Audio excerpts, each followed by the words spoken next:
going on, everyone? So, just give me a second here. I made an amazing discovery today, and you might hear a lot of background noise because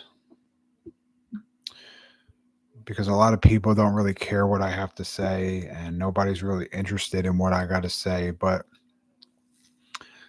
I just pulled a lot of pieces to this puzzle together today, and I'm gonna start. I'm going to start by telling you guys this.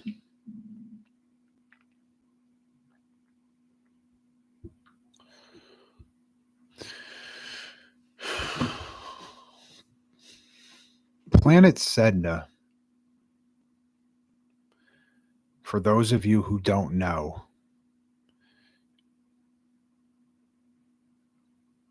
is a planet that is believed to have an 11,400 year orbit. I've been practicing and studying astrology for the last 17 years. I've been on a spiritual journey of my own for the last, 18, 19 years. But Sedna, sometimes every once in a while, well, not every once in a while, but as the years progressed since from the time I started studying astrology and from the time that I've had my spiritual journey, every once in a while I'll awaken consciously to the energies of a new planet. And I happened to start waking up to the energies of Sedna a couple of years ago. And I was able to tie the energies and the archetype of the planet into my life. But that's a whole nother story. I just wanted to tell you a little bit about Planet Sedna. It's if you read about it on Wikipedia, Wikipedia will tell you that it's got an 11,400 year orbit. It is a member of our solar system, and it does orbit the sun outside of the orbit of Neptune. And then it goes way back out into the furthest reaches of space to a place called the Oort cloud. And then it comes back 11,400 years later. That's what they'll tell you about Sedna. In 2022, I purchased Zecharia Sitchin's book, The 12th Planet. And in that book, Zecharia Sitchin, he spent a good portion of his life tracking and studying and trying to find this 12th planet, this extra planet, this planet that seems to disrupt the Earth every time it comes into the solar system. And he called that planet Nibiru, Planet X, the planet of the crossing. And according to his research, planet Nibiru had an orbital period of 3,600 years. And it was really responsible, or maybe not responsible, but it was apparently visible during the time of Noah's flood. It was here during the sinking of Atlantis. And every time it does come into the solar system, there's major cataclysmic events, catastrophes, and disasters, tsunamis, earthquakes, and all kinds of crazy things going on. So after I got done reading The 12th Planet in 2022, I said to myself, in my heart and in my mind, I felt like it was Sedna. I said, it's got to be Sedna. Sedna is the reddest planet in the solar system. It goes way out into a place that's unknown. It loops all the other planets. It had to be, from the descriptions that I read in the book, I said, that sounds like Sedna. But the only thing that was stopping it from being Sedna was the orbital period. Sedna is 11,400 years. Nibiru was 3,600 years. Everybody said it can't be Sedna. The orbital period's way off. It's a planet that's got a 3,600 year orbit. It's not Sedna. It's not Sedna. It's not Sedna. I felt in my heart that it was, but I had to let it go because I couldn't get over the whole thing with the orbital period. So I said, hey, maybe it's not. I felt like it was, but I said, maybe it's not. Maybe it's not. Maybe I'm wrong. Well, like I said, I became conscious of the planetary energies of Sedna about 2 years ago. And I made a video not too long ago and posted it on the News Buffet Facebook page about how I'm starting to feel like I'm living the mythology of Sedna. Like that's how awakened to her energies I've become. That I feel like I am personifying her in every way. And I don't know if it's such a good thing. But there's healing involved there. But anyway, I decided a couple of days ago that I was going to do a free assessment of the first 20 people that emailed me.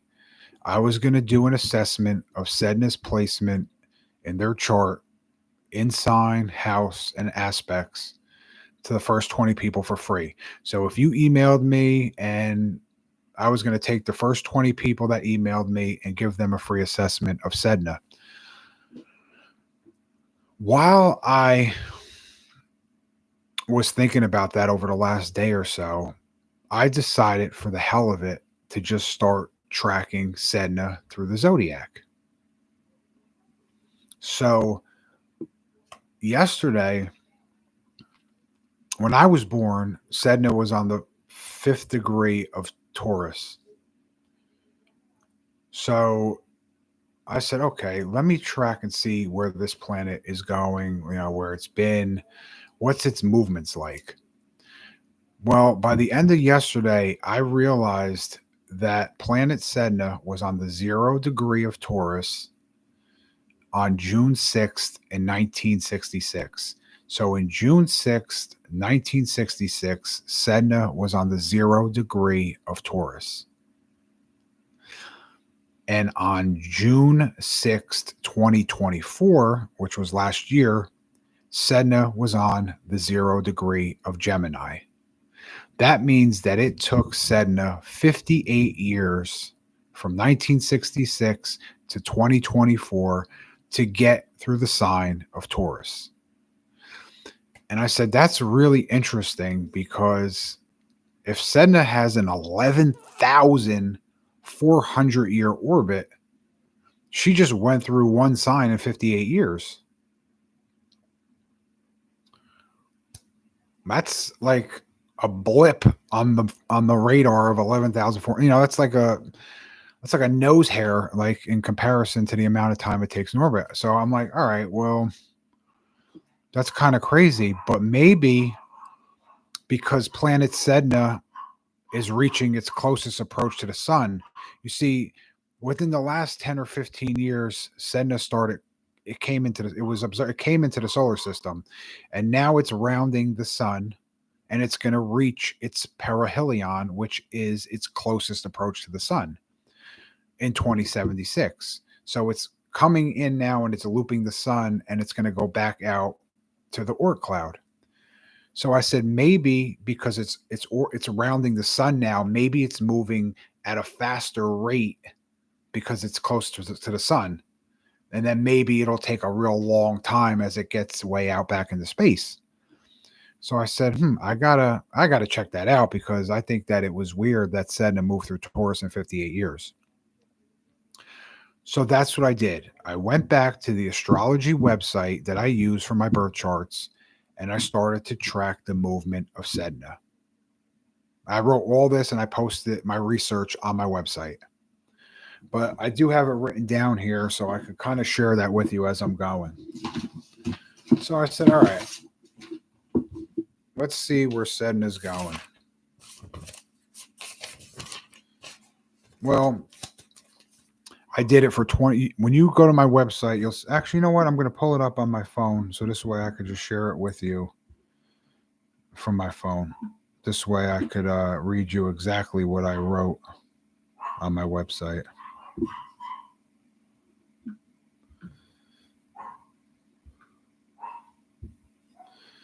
So I put 4 yesterday I did 6/6/1966 and 6/6/2024, and that's when I saw that it went through Taurus. So today I picked up the research and I did 4/16/2050. That's 25 years from now. So Sedna will be on the 17th degree of Gemini in 2050. Sedna will be on the 24th degree of Cancer on 4/16/2100 AD.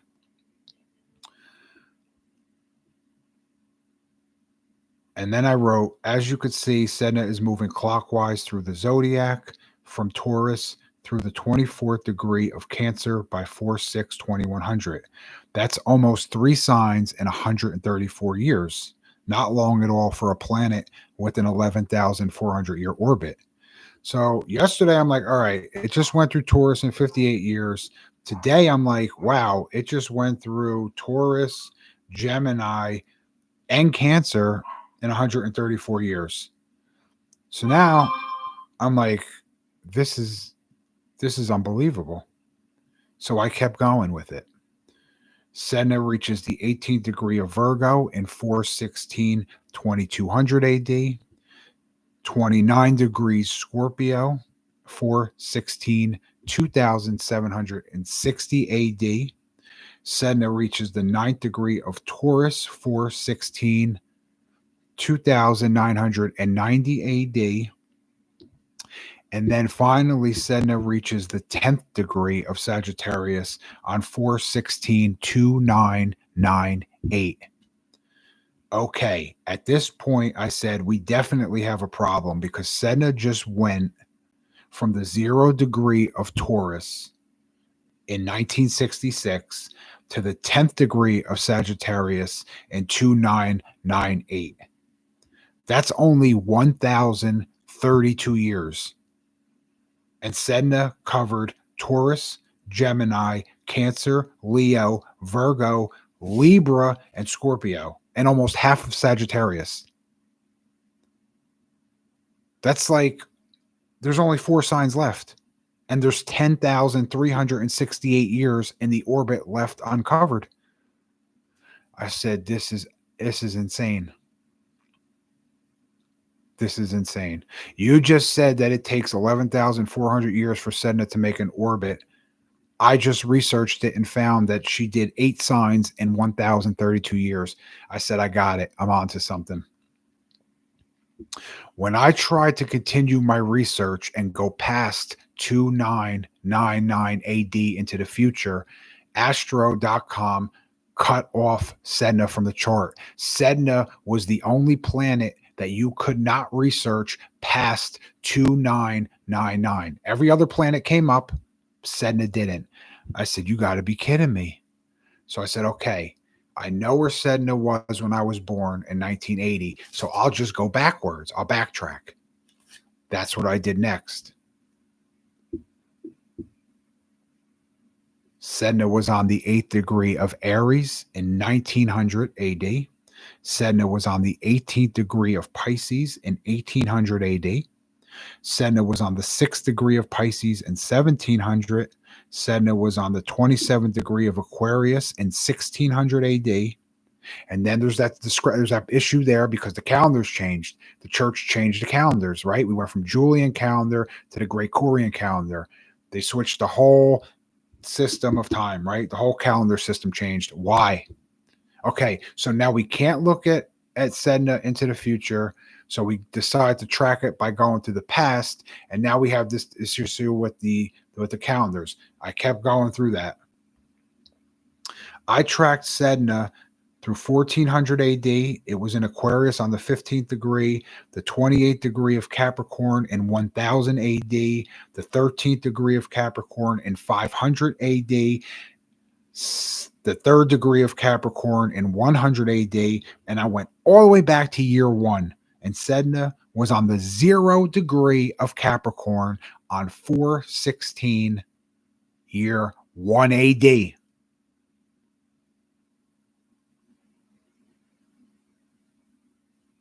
That means that Sedna, this is my birth chart, but I'm just showing you this so you can see the zodiac. That means that Sedna went from the 0 degree of Taurus all the way around the zodiac,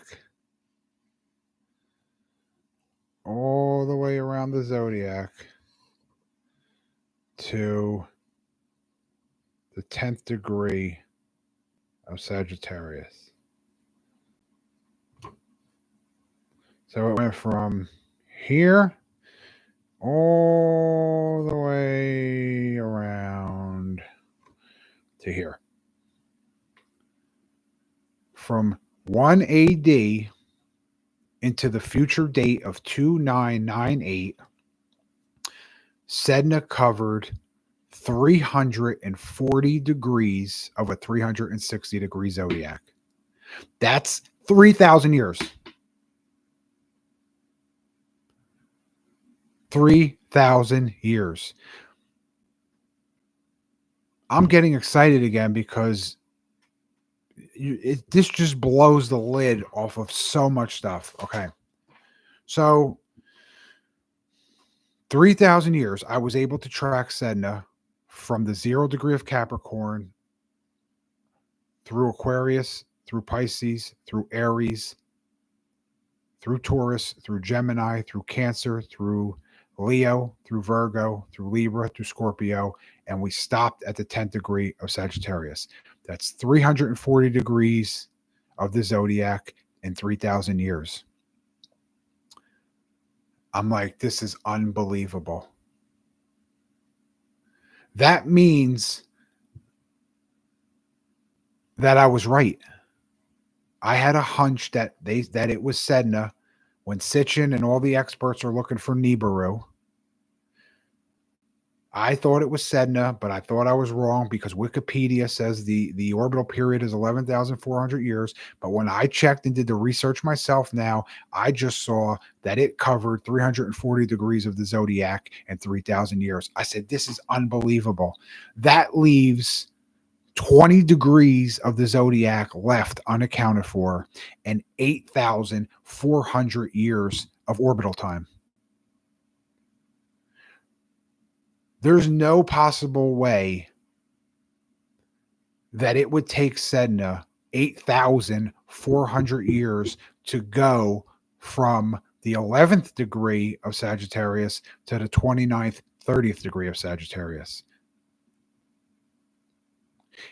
If Nibiru has an orbital period of 3,600 years, well, we just covered 3,000 years and 340 degrees in the zodiac. That means that 20 degrees of the zodiac, we have 600 years left of unaccounted time. I don't think it would take Sedna 8,400 years to go 20 degrees through Sagittarius from the 11th degree to the 30th. I don't think so. So I think I got it. I think it takes 600 years for Sedna to get from the 11th degree to the 30th degree, and then the rest of the time picks that back up in 1 AD. So now when you read Sitchin's book, The 12th Planet, I'm looking at it as, okay, now I know that this is definitely Sedna that they're talking about. And then we get to this one page here where it's given like this description. And it says, when from the station of Jupiter, that's Sagittarius. When from the station of Jupiter, the planet passes towards the west, there will be a time of dwelling in security. Kindly peace will descend on the land when from the station of Jupiter, Sagittarius, the planet increases in brilliance, and in the zodiac of Cancer will become Nibiru. Akkad will overflow a plenty. The king of Akkad will grow powerful when Nibiru culminates. Okay, what that is telling you, when from the station of Jupiter, that's Sagittarius, the planet passes towards the west, there will be a time of dwelling in security. Kindly peace will descend on the land. That's the period of time that's unaccounted for, from the 11th degree of Sagittarius to the 30th degree. That is, there will be a time of dwelling in security. That is that time. That is a 600-year period. And you're wondering why all the biblical characters like Enoch, oh, well, they lived to be 600 years old. I'm going to get to that in a second. So now we're talking about Sedna. When from the station of Jupiter, Sagittarius, the planet will increase in brilliance. That means as it's going through Sagittarius, and then it's going to increase in brilliance as it's going through Capricorn. And in the zodiac of Cancer, it will become Nibiru. Well, I was just explaining to you that Sedna is reaching its perihelion, its closest approach to the sun, in 2076. In 2076, Sedna will be in the sign of Cancer. It will become Nibiru when it gets into Cancer. You got it? You following this? Okay.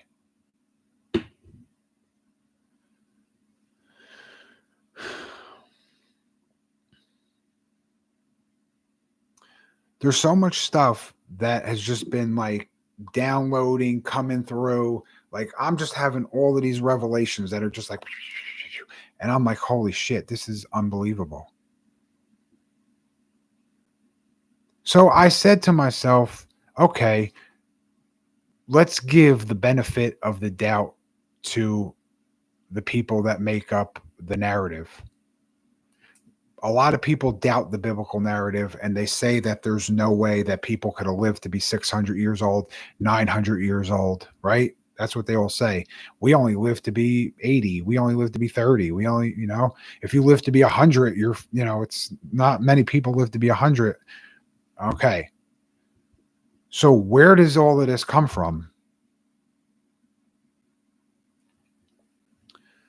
Something is going on between the 11th degree of Sagittarius and the 30th degree. And if you know anything about astronomy or astrology, then you know that the galactic center is on the 27th degree of Sagittarius. So if I'm wrong,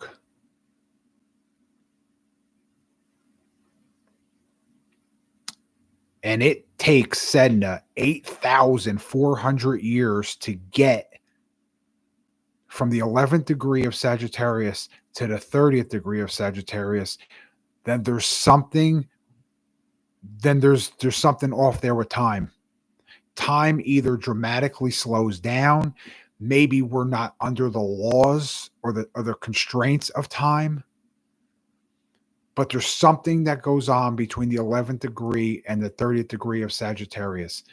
That is the portion, the 20 degrees of the zodiac unaccounted for.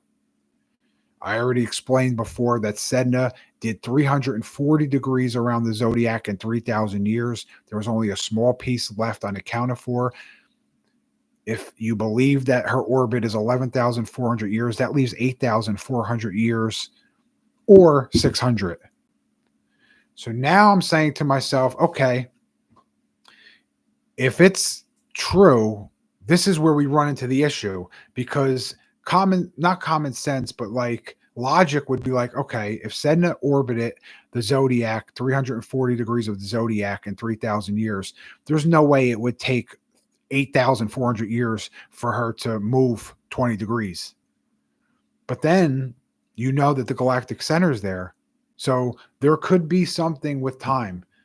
Maybe people did live to be 600 years old. Like I said, the galactic center's there, and we have no idea what life would be like on Earth as Sedna is passing through the galactic center. That's a whole nother area of this that I just opened up with this discovery. And they said that, Enoch walked with God. That could have been like a period of time when God comes down on Earth. Now, the interesting thing, this is like, out of all the things now, I said, okay, let me go back and look at the Sabian symbols for Sagittarius 11 through 20, right? So this is where it ends. On the 10th degree of Sagittarius. Damn, you can't see that. So a golden hair goddess of opportunity, right? So now as you look at these Sabian symbols, I wish I can oh my gosh, how can I do this? So as you scroll down, Sagittarius 11 through 15, evolution, right? Now this is where the narrative comes in. This is all the lies that we're all taught to believe. Evolution, here's the lamp of physical enlightenment left at the left temple. The Bible says, I will remove your lampstand. Okay, 11th degree to 15th degree is evolution. 16 through 20 is about discipline. Expansion is 21 through 25. And then 25 through 30 is consciousness. And look what's at the end. The Pope. Who changed the calendar system from the Julian to the Gregorian? The church. Remember, back in the days, the priests were also astronomers.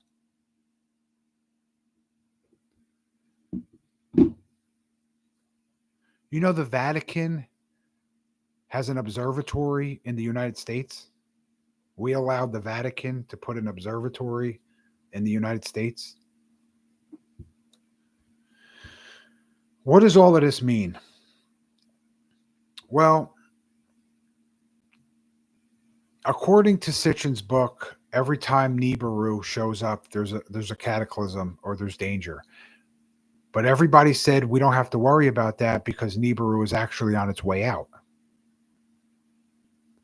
Well, if Nibiru is really Sedna, then the opposite's true because Sedna is fast approaching. Sedna is going to reach her closest approach to the sun in 2076. I'm not saying there's going to be cataclysms. I'm not going to say the world's going to blow up. But you're telling us that the planet you view that shows up every time is causing cataclysms is on its way back out. Well, that might not be true. The opposite might be true because Nibiru really might be Sedna. Now, they disguised this whole thing by telling you that it was a male. They lied about the orbital period and they lied and told you that it was a male because Sedna, as we all know, is the goddess or the mother of the deep. They tell you it's the god of the deep. So you're not looking for anything female. That's how the suppression of the divine feminine came about, by lying to us about the orbital period of Sedna. Not only did they lie about the orbital period, but they lied about the gender. So now we know that Sedna is the mother or goddess of the deep. And that is what they've been suppressing.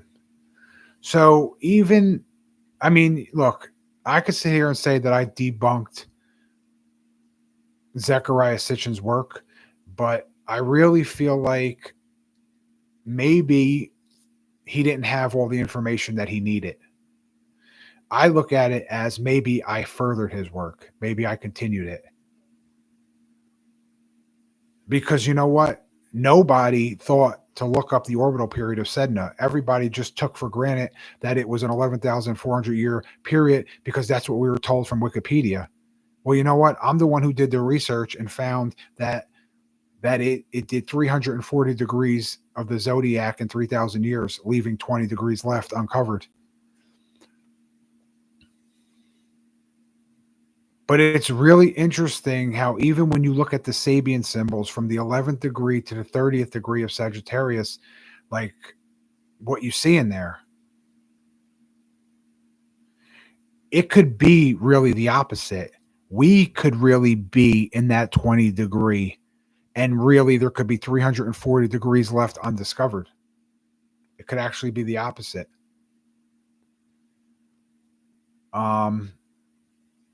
I also believe that Sedna is the ruler of Libra.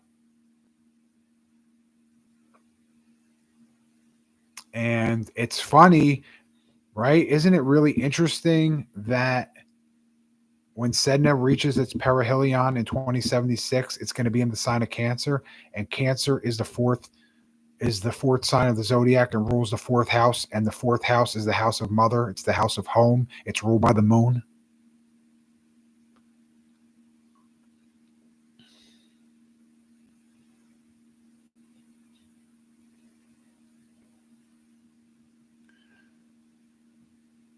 And I'm trying to think that what that polarity is.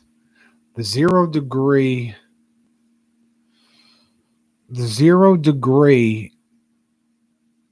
of Cancer to the 0 degree of Capricorn.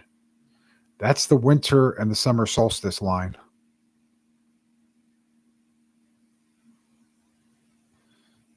That's the winter and the summer solstice line.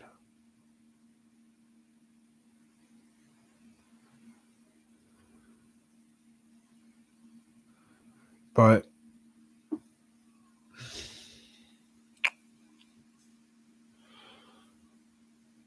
there's something going on there. But I'm just thinking about all of this now, because now I have all of this new information. Like, I'm going back through Sitchin's book now, and now instead of reading it and having the thought afterward that it could be Sedna, I'm reading it now with Sedna in mind. And you know what? A lot of the information is starting to fit. It's really fitting in, and it's kind of scary. I mean, this is a major, major discovery.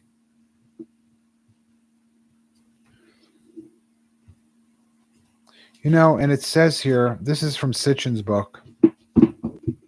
It says on the day, because this is related to the biblical narrative, because everybody's like, they're all you know, it's funny because I had a vision of the Sphinx.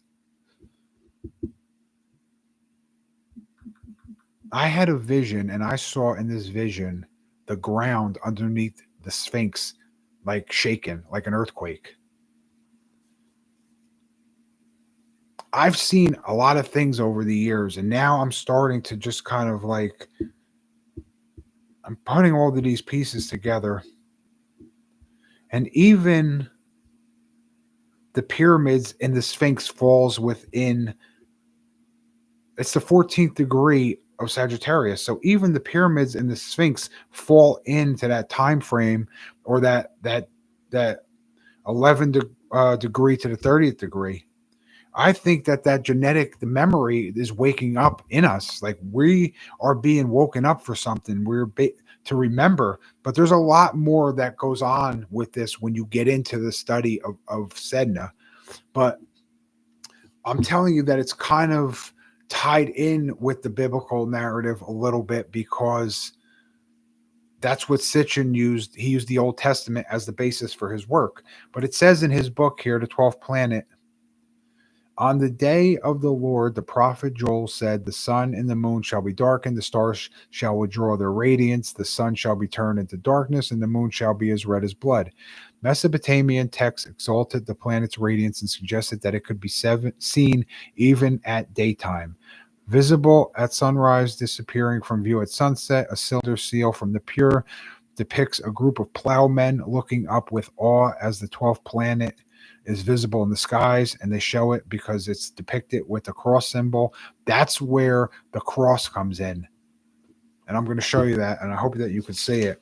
There were guys plowing the field when Nibiru or Sedna came into sight, and this is what they saw in the sky.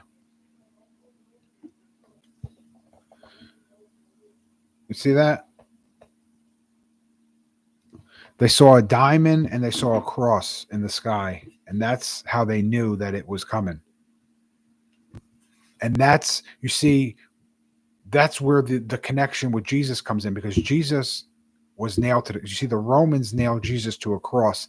That connected and created that overlay of Jesus into this narrative. You know, they didn't say they saw Jesus in the sky, they saw a cross in the sky, but we associate the cross with Jesus because the Romans nailed him to a cross. But Jesus and the cross are separate. So the ancient people not only expected the periodic arrival of the 12th planet, but also charted its advancing course. Various biblical passages, especially Isaiah, Amos, and Job, relate the movement of the celestial Lord to various constellations. Alone, he stretches out the heavens and treads upon the highest deep. Okay, replace that with Sedna, because Sedna is the goddess of the deep. Alone, she stretches out the heavens and treads upon the highest deep. Now it makes sense because we know that Sedna is the goddess of the deep. He arrives at the Great Bear, Orion, and Sirius, and the constellations of the south. She arrives at the Great Bear, Orion, Sirius, and the constellations of the south. She arrives at the Great Bear, Orion, and Sirius. That's the zodiac space from Gemini to Cancer. That's where the Great Bear, Orion, and Sirius is. That's Gemini through Cancer. So where is Sedna going to be in 2076? Reaching perihelion and Cancer. She arrives at the Great Bear, Orion, and Sirius. That's exactly where she's going to be. I'm going to show you another picture that I drew and posted to my Facebook account. Do you remember this? I drew this and posted it to my Facebook page.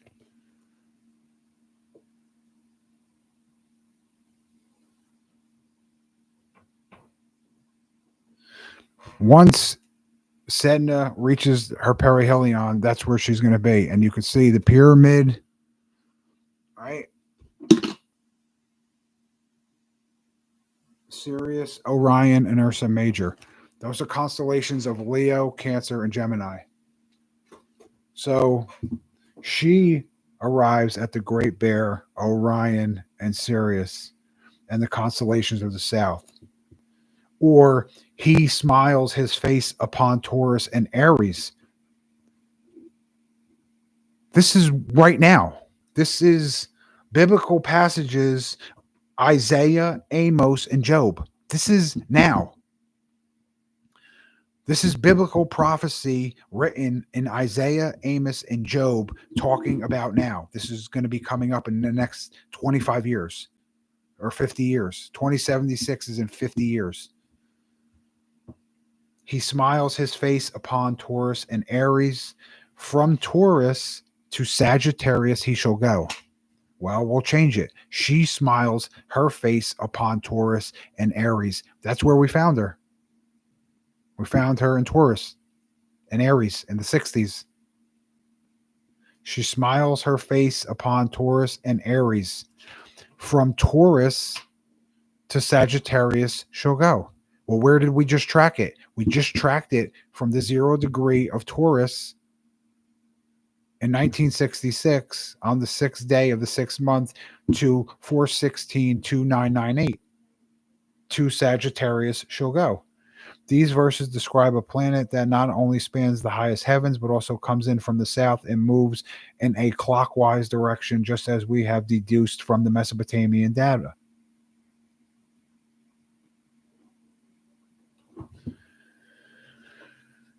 If it's not Sedna, I don't know what else it can be, because everything that's in this book that he's saying is Nibiru is Sedna. And now I just proved it with the orbital time. Ta-da! Right? So now it should make sense now. So that's what we're looking at. Planet Sedna. That I guess becomes Nibiru once it gets to Cancer.